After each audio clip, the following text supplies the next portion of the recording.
வணக்கம். வாழ்க வளமுடன். நான் உங்கள் ஜோதிடர் மாணிக்கவாசகம் பேசுறேன். இன்னைக்கு பேசக்கூடிய தலைப்பு என்னன்னு பார்த்தோம்னா, கடக லக்னத்திற்கு சூரியன், செவ்வாய் எந்த ஸ்தானத்துல அமர்ந்தா மிகப்பெரிய நன்மைகளை செய்யும் அப்படின்னு நம்ம ஜெனரலா பார்க்க போறோம். அ பார்த்தோம்னா, கடக லக்னத்துக்கு பார்த்தோம்னா, யோகாதிபதியான செவ்வாய் 5, 10 குடையவர். இவர் சகோதரகாரன், பூமிகாரன், போர்ப்படை தளபதி, ரத்த உறவுகளை சொல்லக்கூடிய கிரகம். இவரோட அதிதேவதை முருகப்பெருமான். ஆ முருகப்பெருமான். இவரு சூரியன் பார்த்தோம்னா, குடும்பஸ்தானாதிபதி, வாக்குஸ்தானாதிபதி, கல்வி ஸ்தானாதிபதி 2 குடையவர். இவர் பிதிருகாரகன். இவரோட அதிதேவதை சூரியன், அதிதேவதை சிவன். இவரோட கோயில் சூரிய நாராயண் கோயில். செவ்வாய்க்கு வைத்தீஸ்வரன் கோயில். ஓகேங்களா? இவங்க கடக லக்னத்துக்கு லக்னம் 2, 5, 9, 10 இந்த ஸ்தானங்கள்ல அமரும்போது மிகப்பெரிய கோடீஸ்வர பிராப்தத்தை தருவார். என்ன காரணம் அப்படின்னு பார்த்தோம்னா, லக்னத்துல பார்த்தோம்னா 5, 9 கூடயே அமரும்போது 5, 10 கூடயே செவ்வாய் அமரும்போது மிகப்பெரிய கோடீஸ்வர பிராப்தி கொடுப்பார். நீச்சபங்க ராஜயோகங்கிற அமைப்புல குரு பார்வை பெற்று அல்லது சந்திரனோட பார்வையோ அல்லது சந்திரனோட சேர்க்கையோ பெற்று அமர்ந்திருந்தாருன்னா நீச்சபங்க ராஜயோகங்கிற அமைப்புல மிகப்பெரிய கோடீஸ்வர பிராப்தத்தை தருவார்.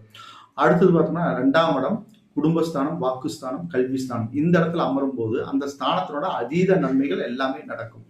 காரணம் என்னன்னா, செவ்வாய் அங்க சூரியன் ஆட்சி பலம் பெறாரு. அவரோட திரிகோணாதிபதி, கேந்திராதிபதியான 5, 10 கூடிய செவ்வாய் இணையிறது மிகப்பெரிய நன்மை. அடுத்தது பார்த்தோம்னா 5ஆம் இடம் பூர்வீய ஸ்தானம். இந்த இடத்துல செவ்வாய் ஆட்சி பலம் பெறாரு.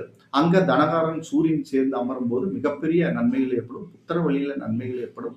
மிகப்பெரிய கோடீஸ்வர பிராப்தி தருவார். அரசாங்க வழியில நன்மைகள் ஏற்படும். அரசாங்க உத்தியோகம் பார்க்கக்கூடிய அமைப்பெல்லாம் ஏற்படுத்தி தருவார். நன்மைகள் அதிகமாக நடக்கும்.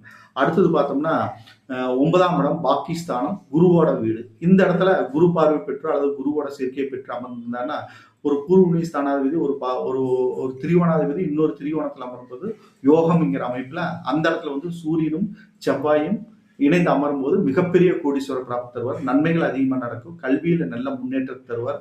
கோயில் திருப்பணிகள் செய்யக்கூடிய ஒரு அமைப்பை ஏற்படுத்துவார். புண்ணிய ஸ்தலங்களுக்கு சென்று வழிபடக்கூடிய ஒரு அமைப்பை ஏற்படுத்தி கொடுப்பார். நன்மைகள் அதிகமாக நடக்கும். அடுத்தது 10ஆம் இடம் தொழில் ஸ்தானம். அந்த இடத்துல செவ்வாய் ஆட்சி பலம் பெறுவார். சூரியன் உச்சபலம் பெறுவார்.